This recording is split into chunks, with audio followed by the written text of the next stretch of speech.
ഈ രാജ്യത്തെ തന്നെ ഞെട്ടിച്ചുകൊണ്ട് ഉത്തർപ്രദേശിൽ ഇന്ത്യ മുന്നണി വലിയ മുന്നേറ്റം നടത്തുകയാണ്.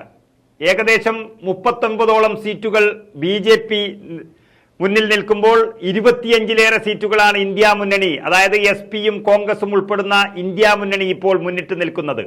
അതിൽ വിരളി പൂണ്ട BJP നേതൃത്വം ഇപ്പോൾ ചില കള്ളക്കളികളിലേക്ക് കടന്നിരിക്കുന്നു എന്ന റിപ്പോർട്ടുകളാണ് പുറത്തുവരുന്നത്.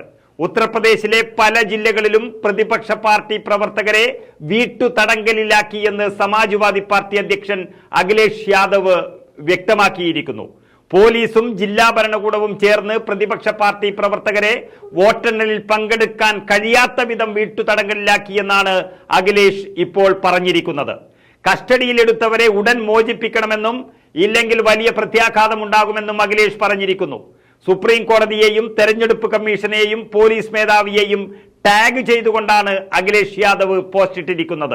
മിർസാപൂർ, അലിഗഡ്, കനോജ് ഒഴികെയുള്ള ജില്ലകളിലെ ജില്ലാ ഭരണകൂടവും പോലീസും ചേർന്ന് പ്രതിപക്ഷ പാർട്ടി പ്രവർത്തകരെ നിയമവിരുദ്ധമായി വീട്ടുതടങ്കലിലാക്കിയെന്നാണ് അഖിലേഷ് ആരോപിച്ചിരിക്കുന്നത്. എല്ലാ പാർട്ടികളും സമാധാനപരമായി പ്രവർത്തിക്കുമ്പോൾ സർക്കാരും ജില്ലാ ഭരണകൂടങ്ങളും പൊതുജനം രോഷത്തിന് ഇടയാക്കുന്ന കാര്യങ്ങൾ ചെയ്യരുത് എന്നും അദ്ദേഹം മുന്നറിയിപ്പ് നൽകി കഴിഞ്ഞു.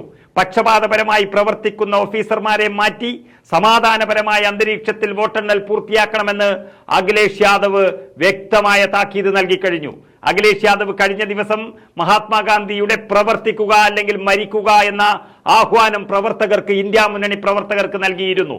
അങ്ങനെ BJP-യുടെ എല്ലാ കുതന്ത്രങ്ങളും പുറത്തെടുത്തുകൊണ്ട് UP-യിലെ തെരഞ്ഞെടുപ്പ് അട്ടിമറിക്കാനുള്ള നീക്കങ്ങൾ നടത്തുന്നു എന്നുള്ളൊരു വാർത്തകളാണ് പുറത്തു വരുന്നത്. ഏതായാലും ഇന്ത്യ മുന്നണി പ്രതീക്ഷിച്ചതിനേക്കാളും വലിയൊരു വിജയം UP-യിൽ നേടുന്നു എന്നത് BJP ക്യാമ്പുകളിൽ വലിയ ആശങ്കയാണ് പരത്തിയിരിക്കുന്നത്.